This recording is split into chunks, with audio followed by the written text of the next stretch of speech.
Welcome to the MYS Virtual Hangout. Here's your host, MYS Music Director, Raul Gomez. Hello, Metropolitan Youth Symphony, and hello, world. How is it going?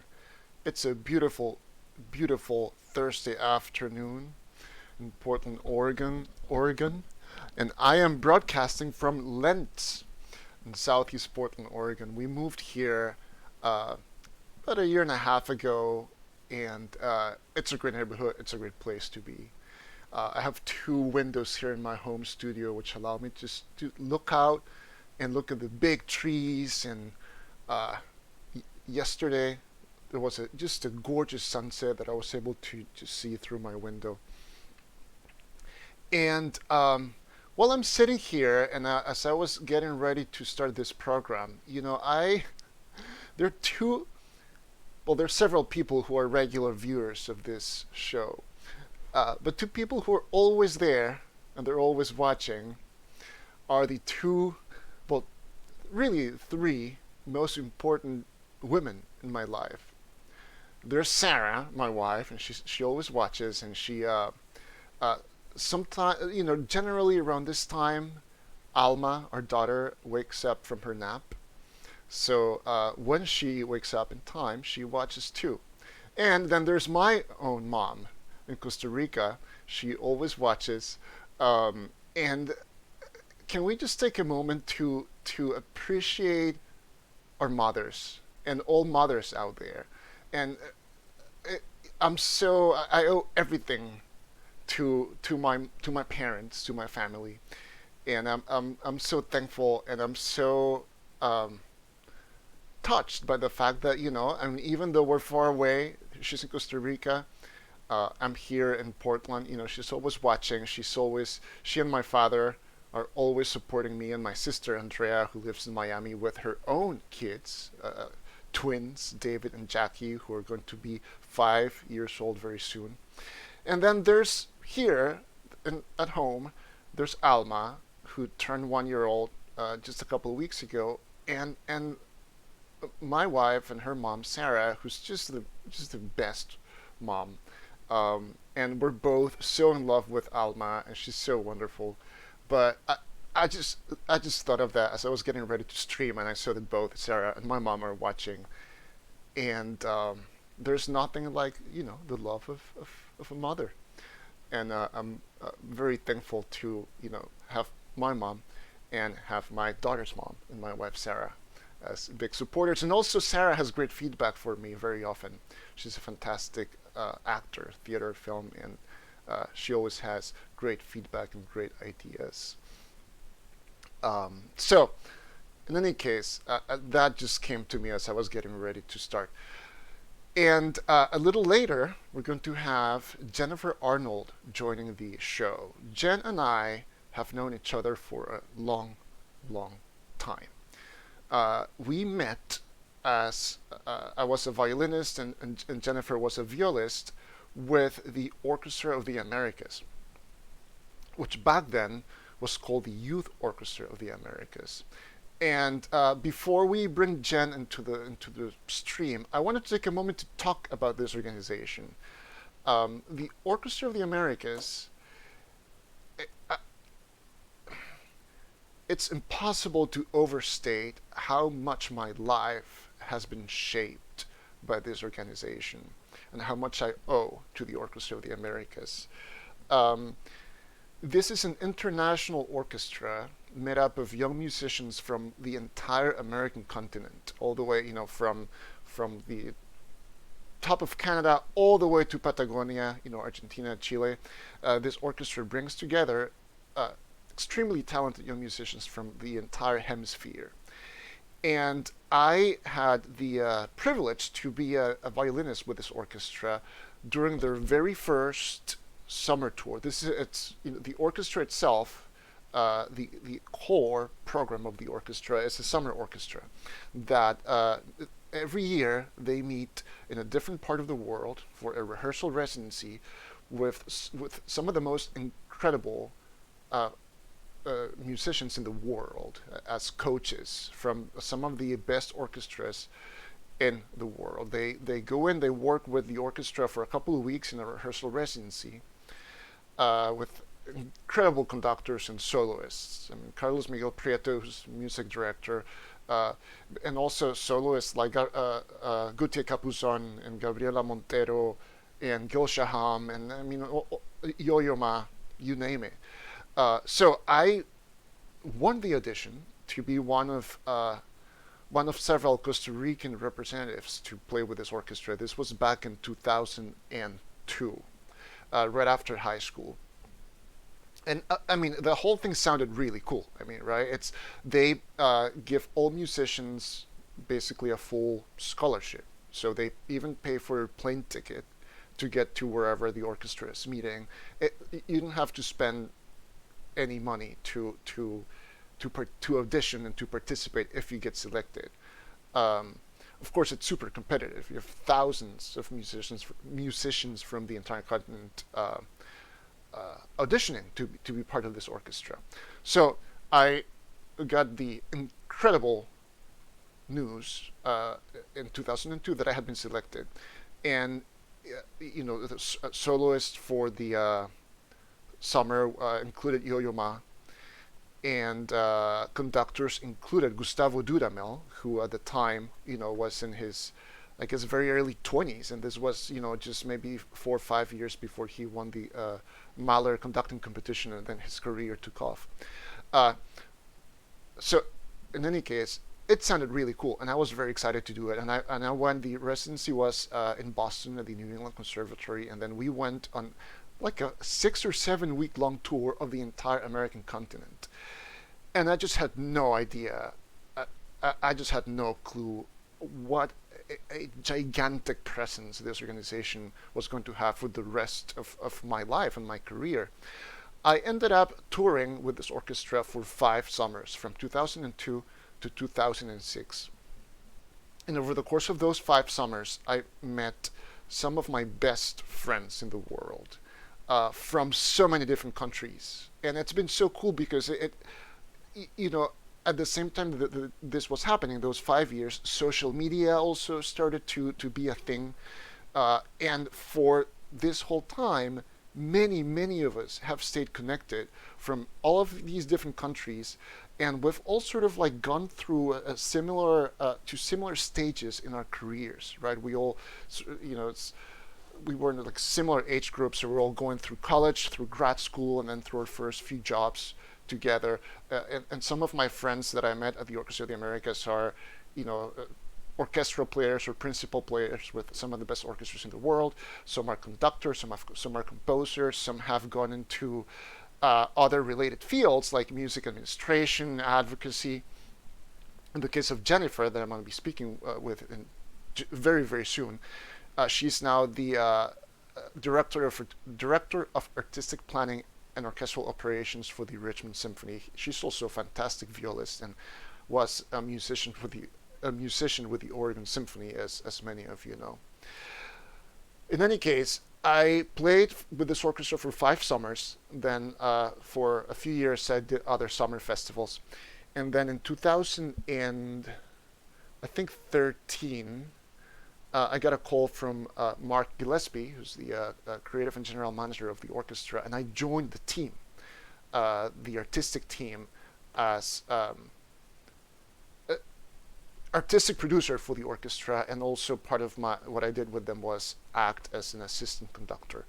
But then, so I worked with this orchestra for 5 years, and I again traveled the world with them.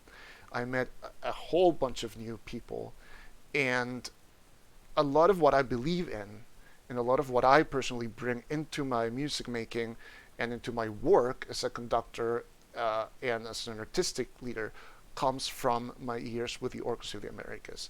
So if you're 18 or older, you can audition to be in this orchestra. And of course, this summer they're changing things like we all are into online platforms.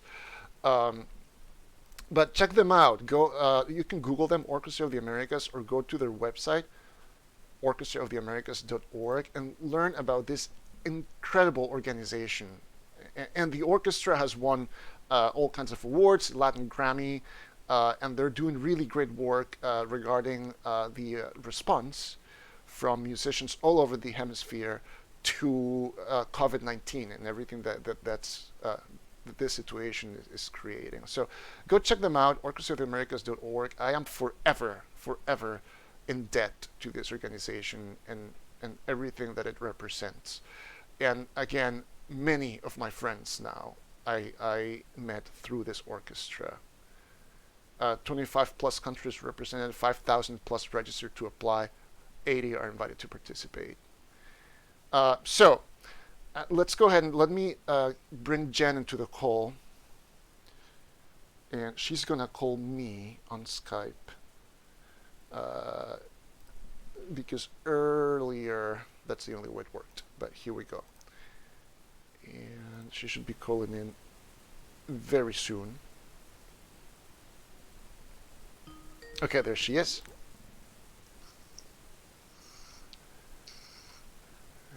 There you are. Hi, Jennifer. Hi. How's it going? I'm great. Let me put you up on the screen here. Okay. There you are. It's great to see you. How's it going? It's going really well. How's Richmond? Richmond's great. Yeah. It's warm. How I've been warm? inside today, but it's warm. How warm is it right now?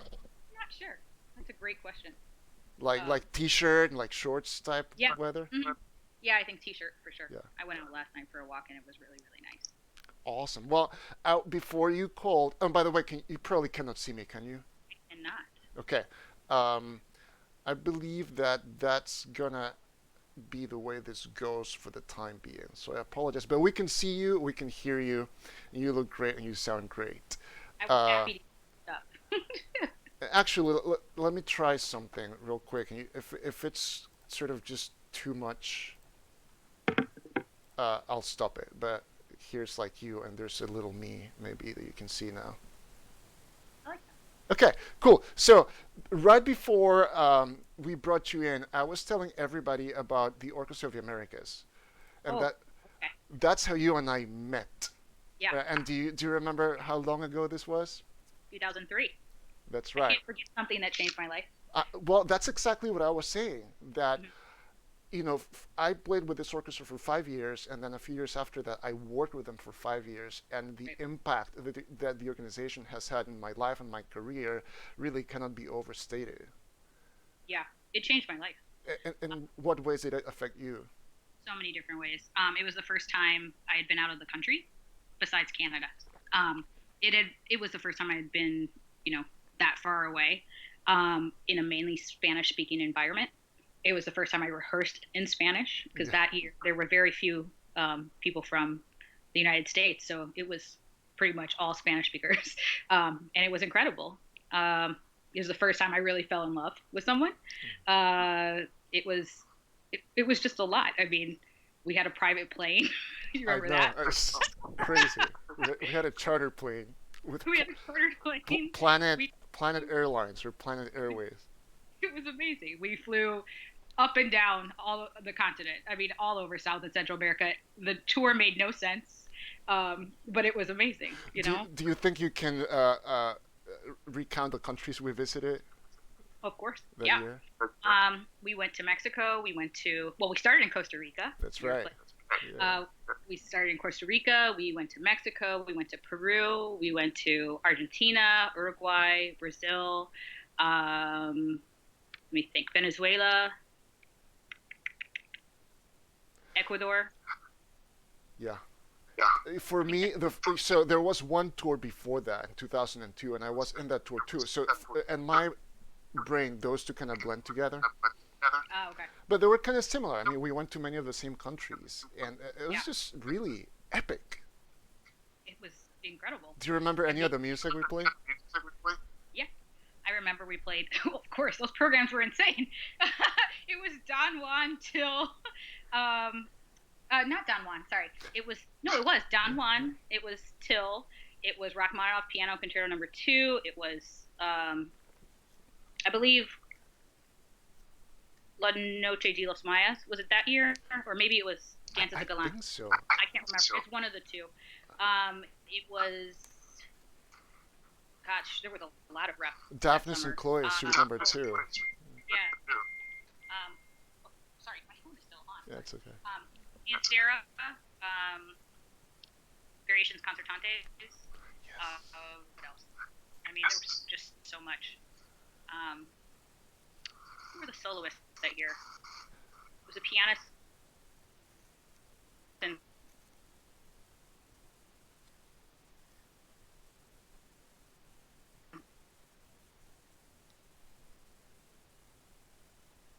Okay, I don't know if you can hear me, but your image just froze. All right, let's see what's happening. Oh, it says reconnecting.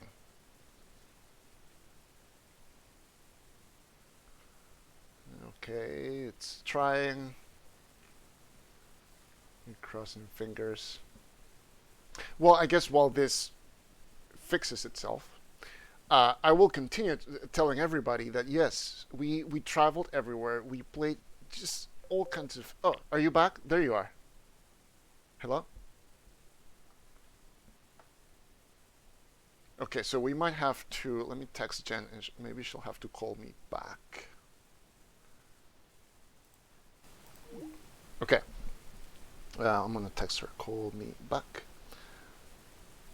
We play amazing music, and I remember this one concert in Peru, in Lima, the capital of Peru, that we were playing in some kind of auditorium or some university, a very very large auditorium, and there were so many people that wanted to be at this concert that the auditorium was packed. It was just full. Every single seat was taken. And they told us, the orchestra, that outside there was still a line that just went around the block of people who wanted to be in the concert and couldn't get in. And we played the concert, and at the end of the concert, they told us, those people are still out there. They're just still outside. They're waiting. And long story short, we played a second concert right after the first one. And maybe we took out a couple of pieces, but basically we repeated the same concert for a totally different audience. And it was such a powerful experience. And to this day, it was one of the first times that I sort of really became aware, just very vividly aware, of the power of music, and how when you create that connection with an audience, it's just so powerful and so magical.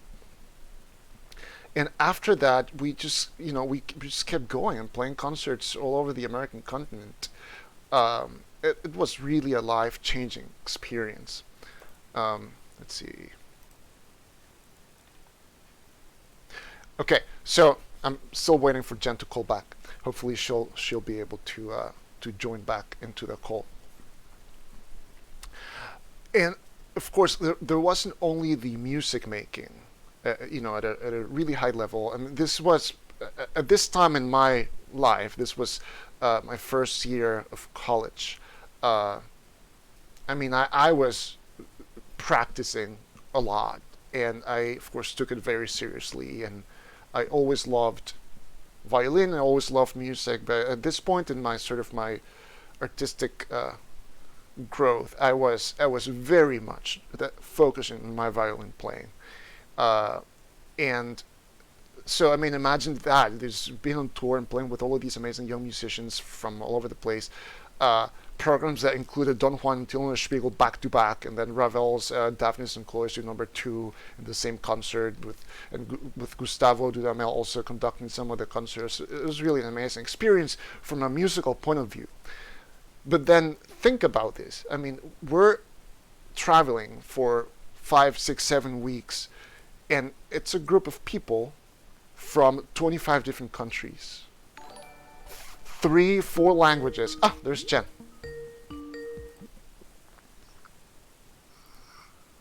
Hey, there you are. Sorry. It's all good.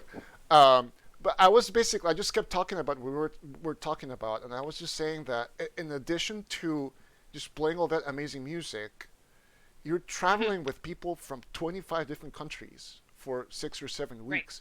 So just the Right. cultural, value of the experience was, I mean, like you said, life changing. Yeah, it was.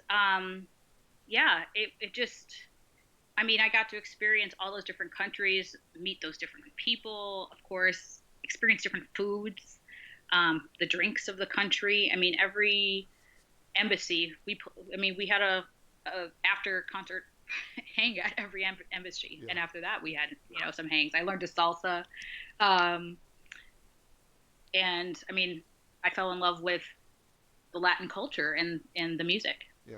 And how many summers did you play after that, or total? Yeah, I did 5 summers, Yeah. 2003 to 2008, and then I had done a couple of the mini tours. I did a lot of teaching for them Yeah. um, in different countries up until 2012 or 13, I would say 12. I think Haiti was the last place I taught in 2012 for YOA. Nice. And was it on that 2003 tour that we played a concert in Peru that we did it twice?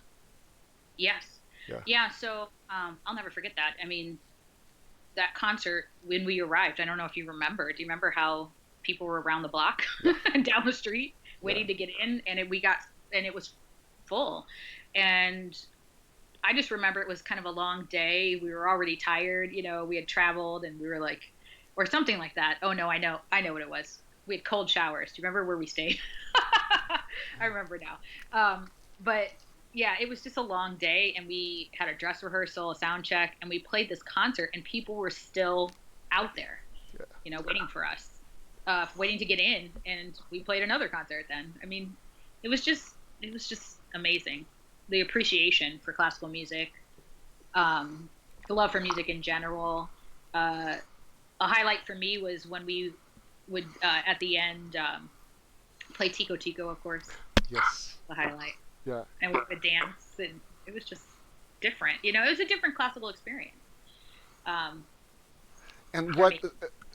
in those years, what else? So what was going on in your like, let's say, regular life? Were you at that point going to grad school or college, or what was? Yeah, I was in grad school, Okay. 2003. So Yeah. I was, yeah, in my first year, and then in 2004 is when I won my job in Oregon. So I continued to go back after 4 years in a professional orchestra. Nice. So you were here in Portland for quite a long time. Yeah, I started in the fall of 2005. Yeah.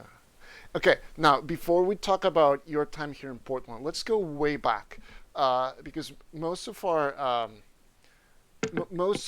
the people watching are MYS students, and many of them are in high school right now, and they're having their youth orchestra experience with MYS. Many of them are thinking about pursuing a career in music. Many are planning to keep music in their lives, but also have other professional paths. So let's go back to your high school youth orchestra years. Will you share with us where you were and what your experience was? Um, sure. I will say I'm going to go a little bit before high school. So I grew up in Cleveland, Ohio, and for me, I my first love of orchestra that I really, really remember was at Interlochen Arts Camp. And I went to Interlochen Arts Camp when I was 8, and through the time I went for 9 summers. So let's just say I was 16, I think I was. And so that was the first time I can really remember at 8 years old playing the last movement of Beethoven 5 and actually playing the real movement. And like, it was like the first time I hadn't played in a string orchestra, with winds and everything. So it was just, for me, that was when I kind of caught the orchestra bug. And then from there, I had gotten into the Cleveland Orchestra Youth Orchestra at 10, which is a really intense youth orchestra program where you rehearse 4 hours on the weekends and you have sectionals every week and with Cleveland Orchestra members. So it was just really a special time. And my coaches at the time were what we call old school. Like, I have a very loving memory of sectionals being we would have these like tests, and my coach would put a stand in front of the section, and you had to get up and play a spot that he picked out in front of the whole section. I clearly remember that. And other things, but it was a really fun experience for me. I was a young person surrounded by high schoolers, and so I was 10, surrounded by a lot of 14 to 18-year-olds, and actually I think that youth orchestra went to 21 years old, so even older. So I really had to practice a lot to keep up with the standard. Yeah. But then, so I was in that youth orchestra from the time I was 10 to 18. So I started off as a violinist, a second violinist that really had to try. I mean, my first experience in that youth orchestra, we played we played Beethoven 8. My first concert was Beethoven 8, Dvorak Te Deum, and Brahms Tragic Overture. And I had never played a full rep concert like that. So I just had to practice. I know my teachers were teaching me fingerings, and like, it was just a different style because I was just used to playing my concerto and my etudes. So that was really, I fell in love with orchestral music at that point. And I went through the second violin section, and then I added the viola because at Interlaken, which I was still going to in the summers, they had a shortage of violists. And so they put violinists on viola rotation. And that was the first time I had a viola in my hand. I think that was in about 92. So I was about 12 years old, 11 years old, I think 12 years old. And then from there, I just became kind of obsessed with the viola. And I played both till the time I was 18. So in youth orchestras, it just depended. It depended. I would say I was primarily playing viola from the time I was 14 to 18 in orchestra. Before that, it was mostly violin, 8 to 14, I would say. And once you started playing viola, what drew you to it? Like what were you? Why were you attracted to it? I think the sound. And I also think when I was growing up, the viola wasn't that popular. It wasn't as popular as it is now. So it was just, everybody played the violin, and I always liked being a little different. So I was like, I'm going to play viola. And I really enjoyed it. It was just different than violin. Mm-hmm. I think part of it was that I grew up a Suzuki kid, and I love my Suzuki violin. I love all the songs and stuff. But when you're in group class playing the same songs with the same people all the time, you're looking for something different sometimes. Yeah. So. Well, at MYS, I'm always campaigning to get students to play both. You also, play both. Everyone play both. I agree. Violist. Yeah. For so many different reasons. It expands your repertoire, of course, but it also increases your chamber music repertoire. You get to read a different clef. What else? Well, for me, gigs. Yes. When I was in college and even high school, when I started playing gigs, it was always nice to play, have viola. You know, like everybody always needed a viola. So yeah, same here. Now, but that's how it was when I was growing up. Yeah, when I was in New Orleans, I think most of my gigs were in viola, actually. And I didn't start playing viola until I was 18. And the reason why is that the violist in our string quartet got scholarship and left to go study somewhere. And we didn't have another viola friend. We had more violin friends. So I was like, oh, I'll play viola. And in addition to those benefits you were talking about, I think it teaches you to listen in a different way. Yes. Right? Because you're playing, inner voices. Your relationship with the music changes, and I think it's enriched by playing viola. So you grew up in Cleveland, and then you did your undergrad also there, right? Yeah, in your grad school. Yeah. So I grew up going to the Cleveland Institute of Music from the time I was 3 to the time I was 24. Cool. Yeah, and then I got the job in Oregon, and then I moved to Portland. And okay, you know what? Before I forget, we need to do your 2 truths and a lie. Okay. I get too excited talking about this. Okay, so let's go ahead and do that. So people watching, you know the drill. We're gonna share 3 statements on the screen, and Jen is gonna read each one of them. And your job is to vote for the one you believe is a lie. Oh, I have to remember what I said because I can't read the screen.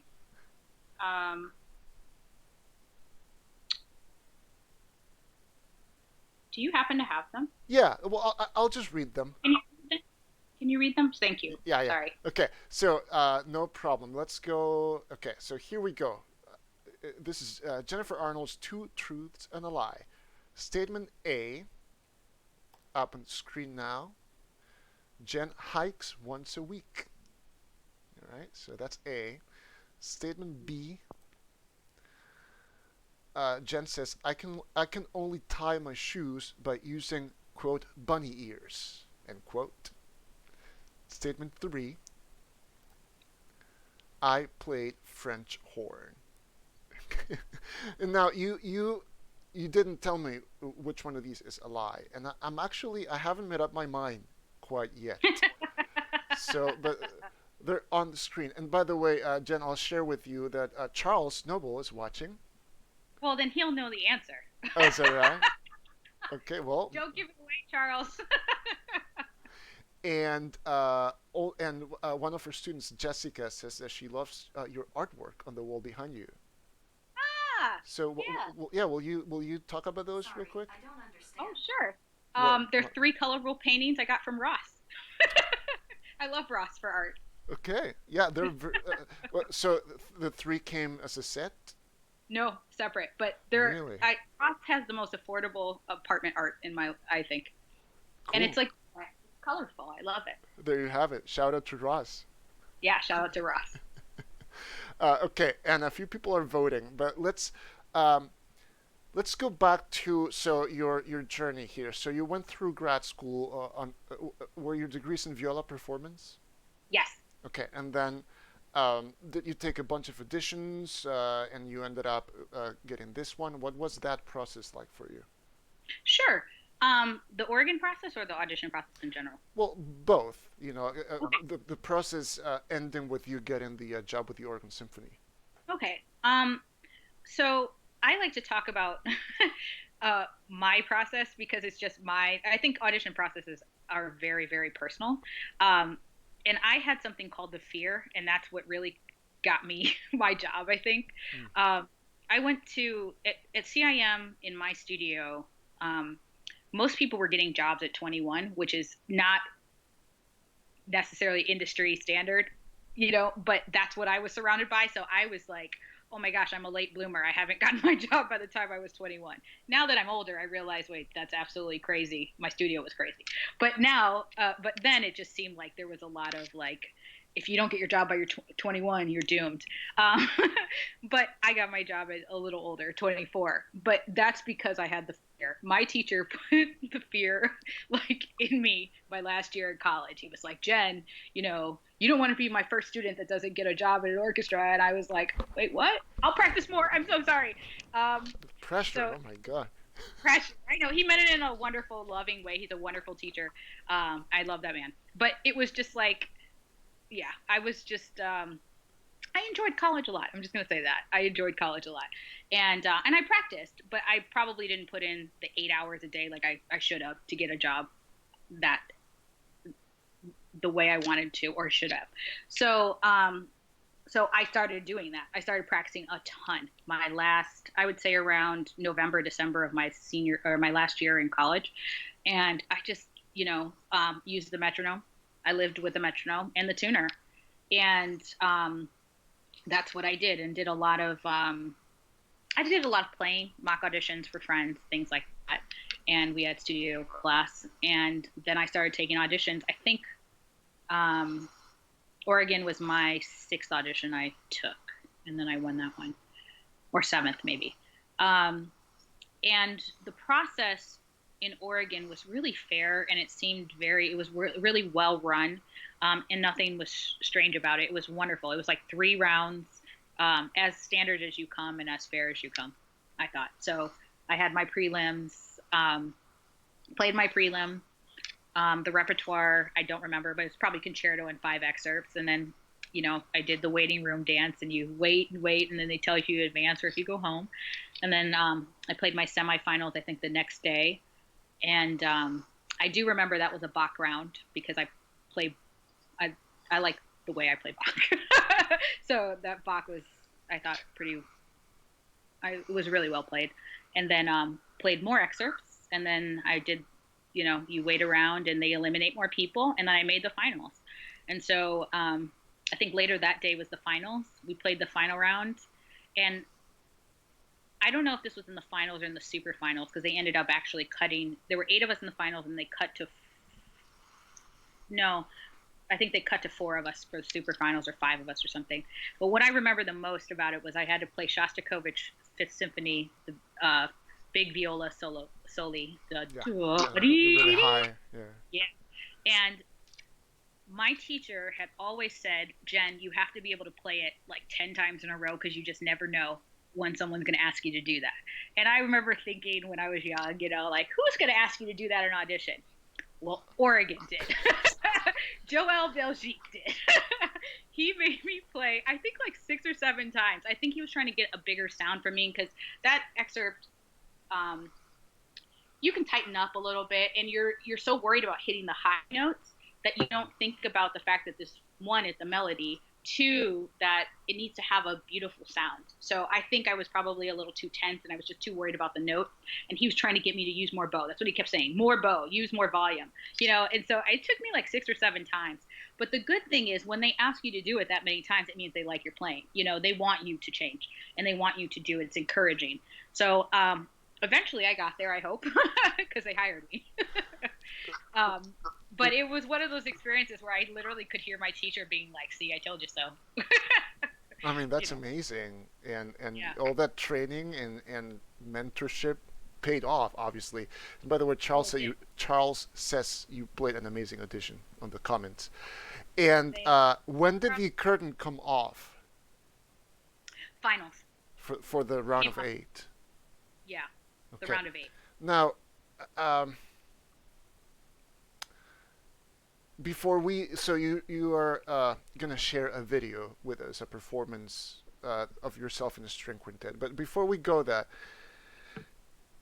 can we talk a little bit about not the audition that you won, but the auditions you didn't win before that? And your relationship with, and a performing musician's relationship with, let's call it failure, though it's debatable if that's really what it is, but that rejection. Like, how did that play into your process? Were you affected by it? Were you discouraged? Were you at that age that you understand it as just part of the process? I'm curious. For me, I did understand it was part of the process, but my own, like I said, my own personal experiences was that I looked at it, I reflected every time I failed or lost or whatever. I looked back and I said, what could I have done better? And for me, it was putting in time. I probably did not, like, especially my earlier auditions. There was one that I got pretty close to winning at the beginning, like one of my first auditions. But I know that if I had put in more time, I would have probably won that audition. It just, for me, that was my personal experience, that I wasn't always committed to the. I think for me, failure, the way I don't know how I deal with failure. I don't look at it as failure, probably. That's probably what it is. I look at it, I look back and say, what could I have done better? But I also just don't compete with other people. That's just how it is for me. What do you mean? So you're competing with yourself? Or? I compete with myself. I ask, what can I do? How I can only control myself. So that's what I think about. What are the things that I can control? Which is, my time. Am I practicing efficiently? Am I practicing the right things? Am I really listening? Am I being honest with my intonation? Things like that. That's all things I can control. So for me, like, that's what I concentrate on. I don't really concentrate on the other people at auditions or like what the panel is going to think or things like that. And how did you get there? Is this something that you always kind of had naturally, or is this something you learned over time? I probably, I don't know. I probably learned that over time, or maybe I've accepted that over time. But that's always actually kind of been how I was raised and brought up. So not to worry about other people and other noise. Yeah, have faith in yourself. You can do this. My parents were very good at helping me understand that like my strength is with me, that kind of thing. Nice. Yeah. So for me, I never really worry about other people. And that's not just in music. That's more I don't feel that I worry about other people for things that, like humanity and things like that, but I don't really compete with other people for things. Yeah, and it sounds like you have been able to become your, like you were saying, you compete with yourself. You've been able to become your biggest critic, let's say, but in a way that's healthy and that's kind to It yourself. can be healthy, and I try to make it healthy all the time. It's not always healthy, though, I will say, because sometimes it does mess with you can get down on yourself, and so I just not to let myself do that, be too hard on myself, I've said this before. I might have said this to some MYS students before, but I always like to, when I coach students, at least, I always ask, what went well and what didn't go well, in a performance or something, or in a rehearsal or in a run through. And I always start with the things that go well, because it's really hard for us to say the things that go well with our playing.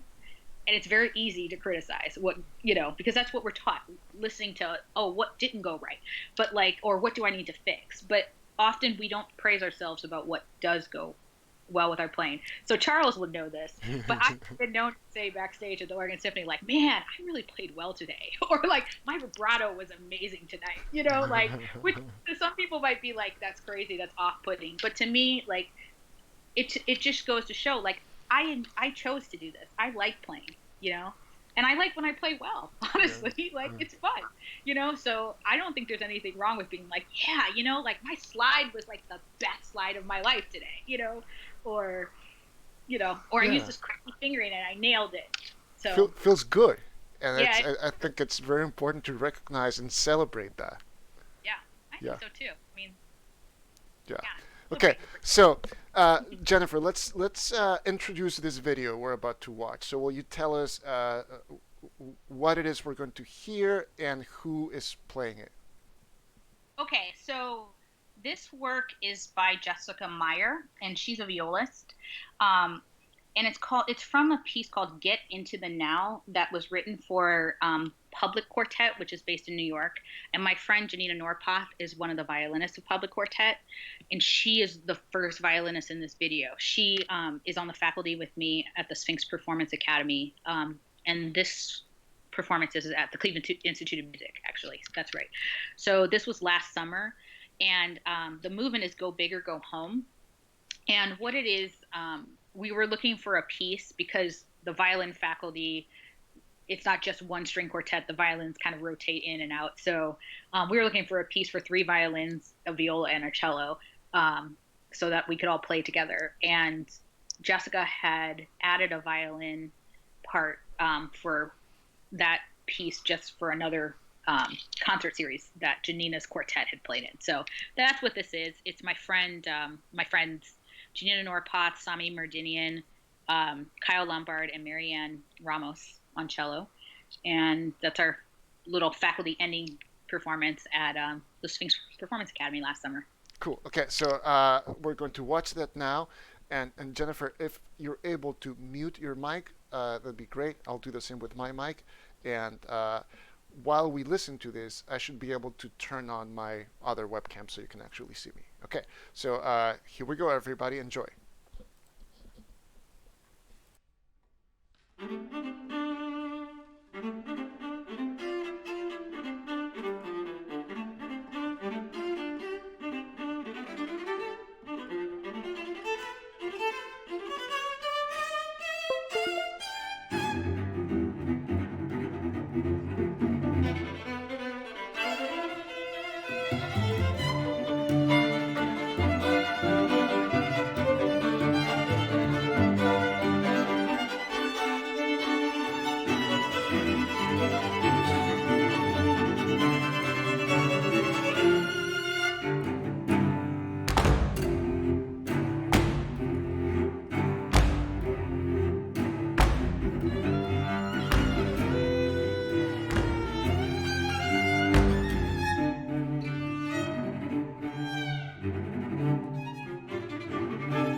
It's a cool piece.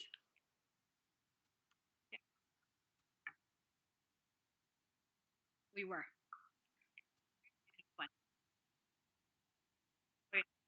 Oh yeah, I was fun.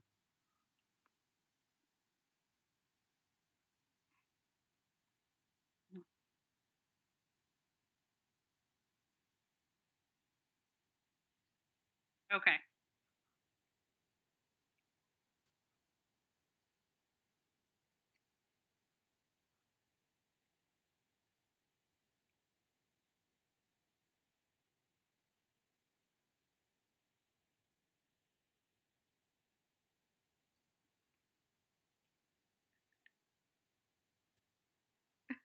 Okay, thank you, Jessica. I forgot to unmute my mic for the stream.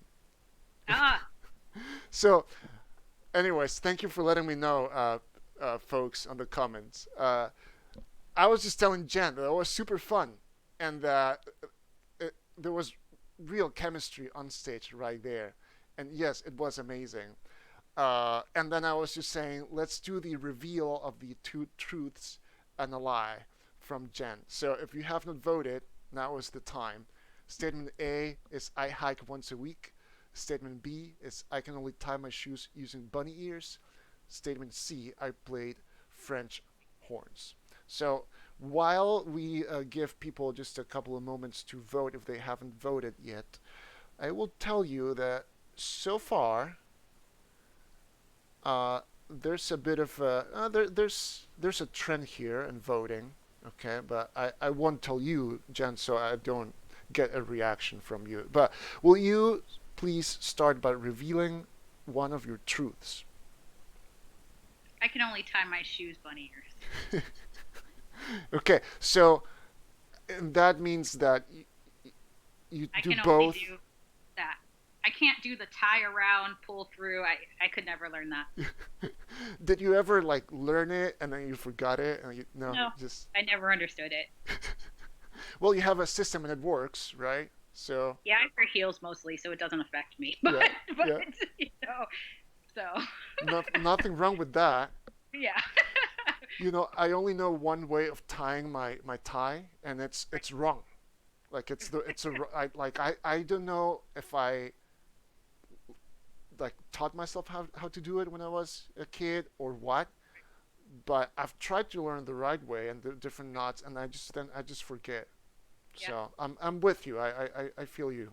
Okay, so and I will share with you that nobody voted B as the lie, so people Yeah. believe that was a truth. It So was too detailed. I'm gonna remove that from screen, and let's reveal your final truth. I played French horn. Okay, so the lie. Oh, that's a truth. So the hiking is the lie. I'm not a hiker. Okay, I and can't have heels. it looks like actually most people here thought the lie was C. So you fooled a bunch of people here. I So can't. I mean, it's a Portland thing. People assume I had to put it. It was my Portland salute. I'm like one of the only Portlanders who does not hike. and so talk about your French horn playing. When was this? So I played. My high school and middle school did not have an orchestra, a string orchestra, or I mean, an orchestra at all. They only had band, and I don't say that as a bad thing. I love band. So I was in band from the time I was fifth grade through the time I was a senior in high school. Wind ensemble, marching band. Oh wow! So I mean, that sounds like you were pretty serious French horn player. I was. That's such a Yeah, cool instrument, it is. It's a very hard instrument. and it's such a hard instrument. Yes.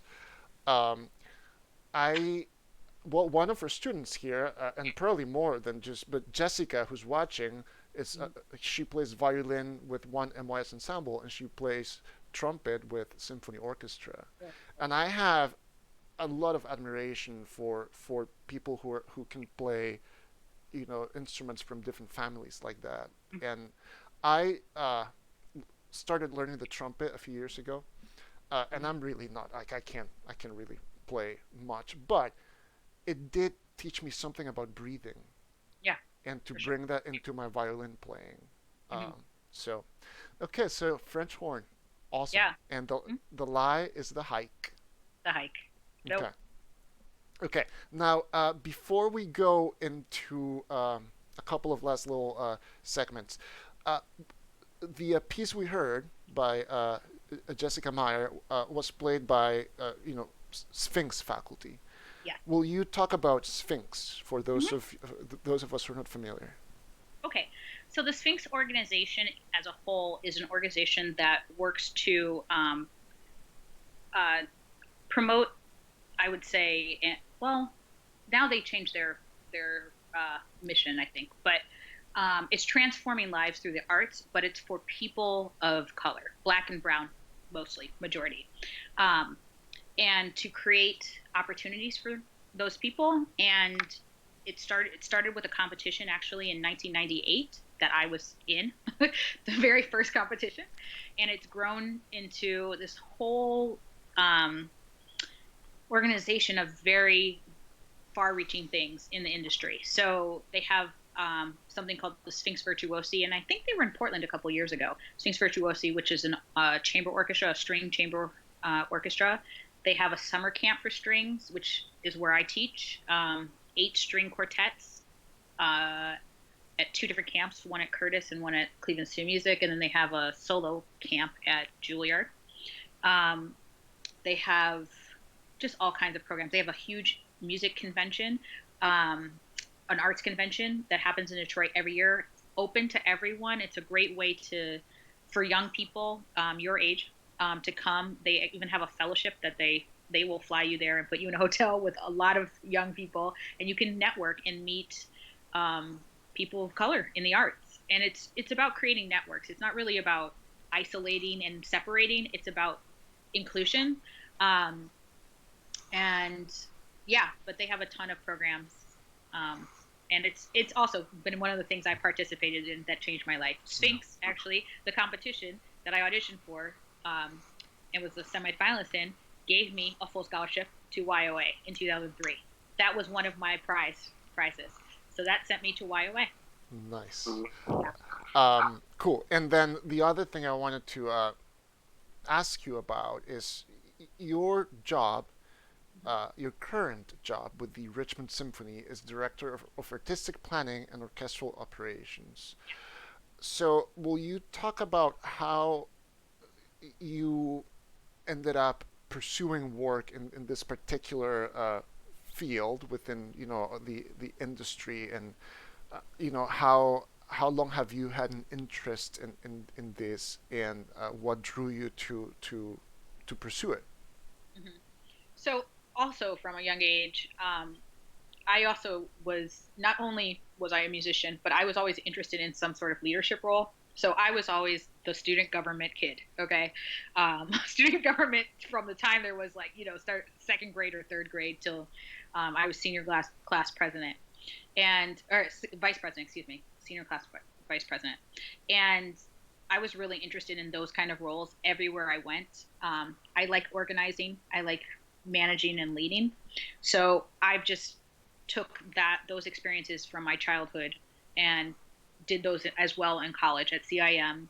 And it just led to just different roles doing those things, different experiences. So from the time that I was on student government at Cleveland Student Music, I planned parties and I ran this vote and I did this. That led me to get more experience and for when I went to the what's it called? YOA. I don't know if you remember this, but I was also on a lot of the governing, Yeah, especially in 2006, and yeah, I remember that. the whole thing. Yes. Yeah. So that's a great example. But my job in college was I was a music librarian. So, and for YOA, I was a music librarian for a couple of years. So I had just started picking up little tasks because I like to help and organize, like I said. And when I went to Oregon, I joined orchestra committees. I joined the orchestra committee. I joined the negotiating committee, and I just started doing that kind of stuff and helping out, musicians, working with management. I joined artistic advisory committee, which is how I got to this current job. So when I joined the artistic advisory committee in Oregon, which really delves into the programming of the orchestra, artists, bringing artists, talking about different things. I fell in love with it, and I was on it for a long time. And we had gone from having like one meeting a year to having weekly meetings with Carlos and with Charles Kalmar, who's the vice president of artistic planning, and other management people. And it was really fun, just like arguing over programming. I love it. It's like coming up with creative. It's not just arguing, but coming up with creative programmings and looking and learning how much they cost and whatever. And I fell in love with it. So in 2016, I took a sabbatical from the Oregon Symphony, and Sphinx. This is how things just kind of weave together, you know. Sphinx had an arts admin fellowship that they had just started. And I applied for it, and I got it. And so I worked for the Sphinx organization that year, honed like my skills and met people, networked, and you name it. Worked on the convention and all those kind of things. And then I got back to the Oregon Symphony, and while I went back to artistic advisory, started, you know, doing my usual planning, talking about this is what I'd like to see and whatever. And then this job in Richmond came open, and I applied, and then I got it. So, And what? And it was very quick. Yeah. And we miss you here, but I'm so happy to see that you're thriving there. And I know that you're gonna be spending time here every now and then in Portland after travel restrictions are lifted and all of that. But so this can be really kind of a hard question. But will you describe your job, like what you do? In this particular role, I know because it's probably it's a lot. Yeah. So I'll start with the operations side. So operations is the running of the orchestra. So my department that I oversee make sure all the concerts are produced correctly.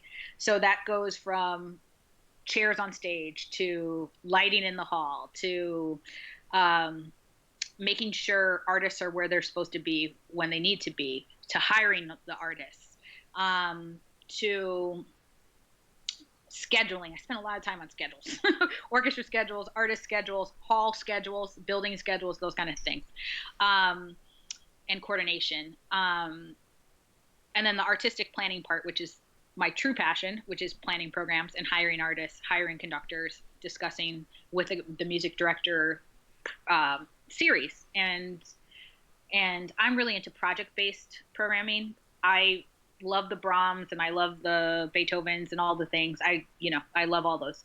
But I'm really into how do those pieces affect community, and what is the meaning, what piece goes where, and how does it will it be received, that kind of thing, creating new works.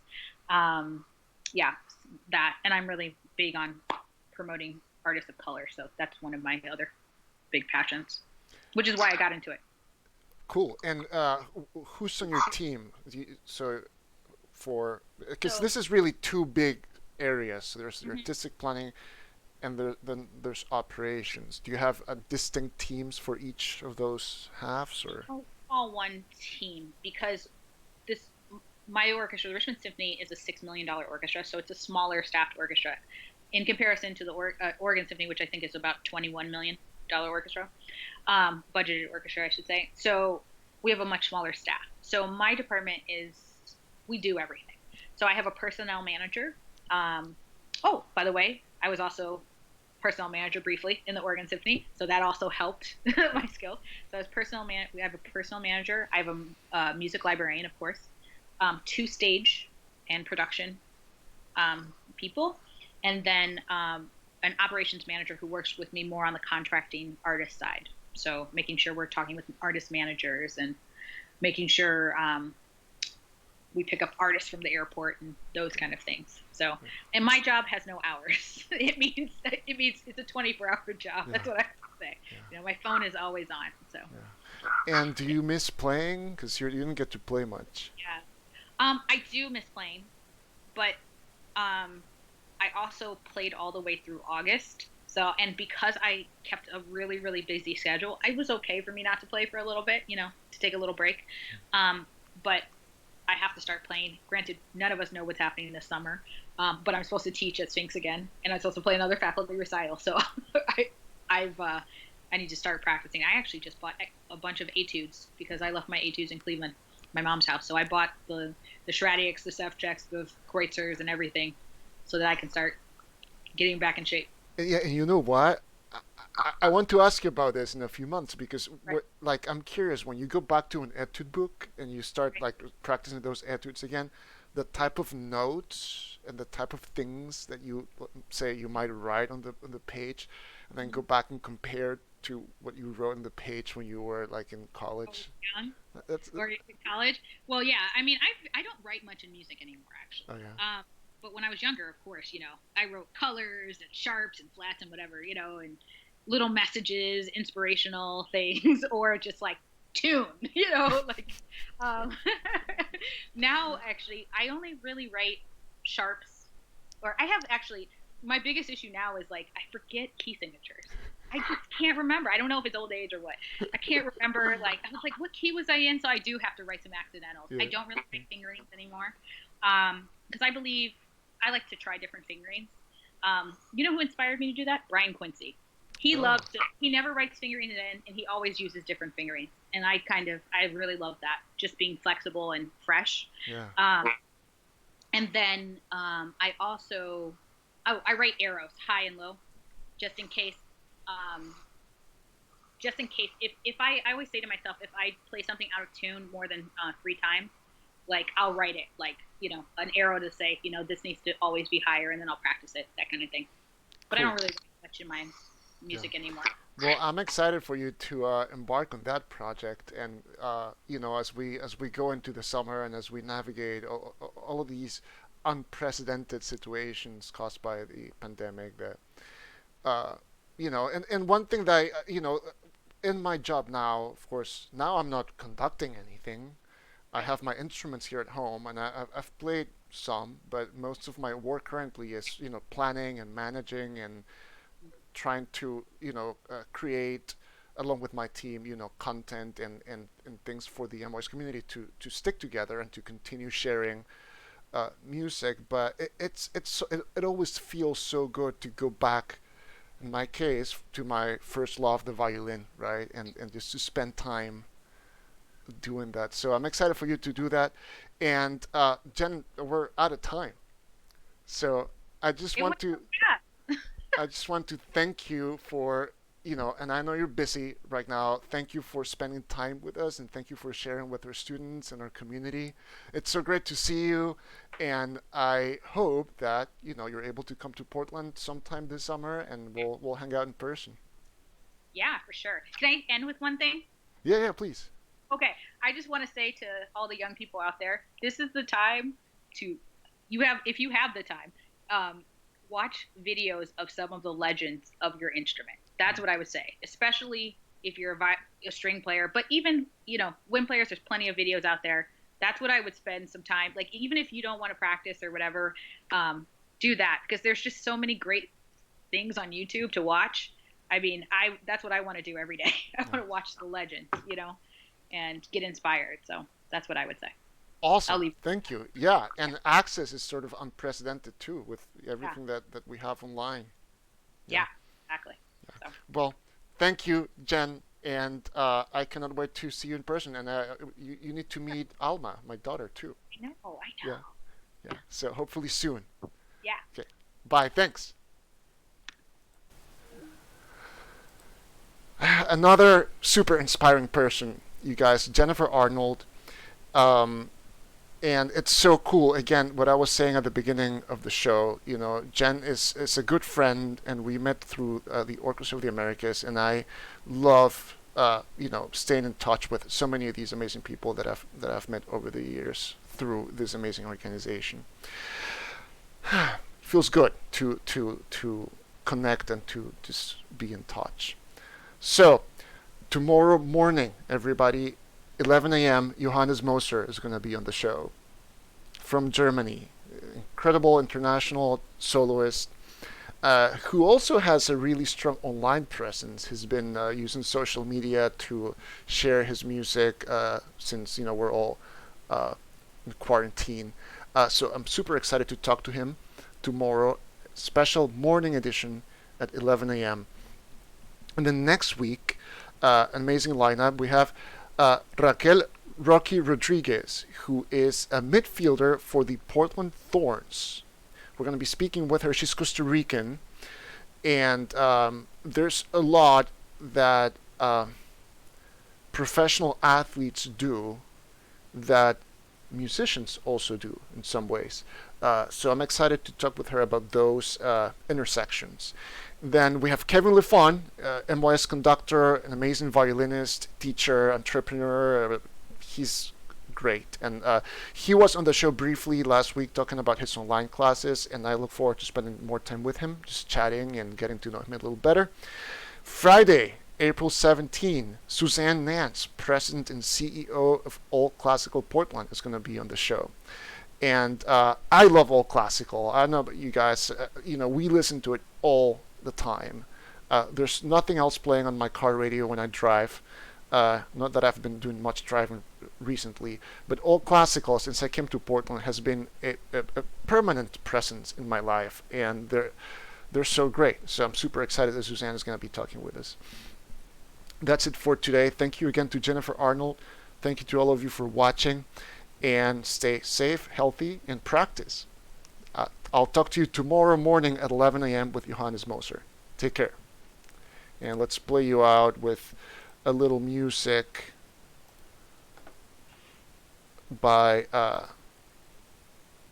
see. Oh, there. This is Eric Moe on Canny Affable Machines.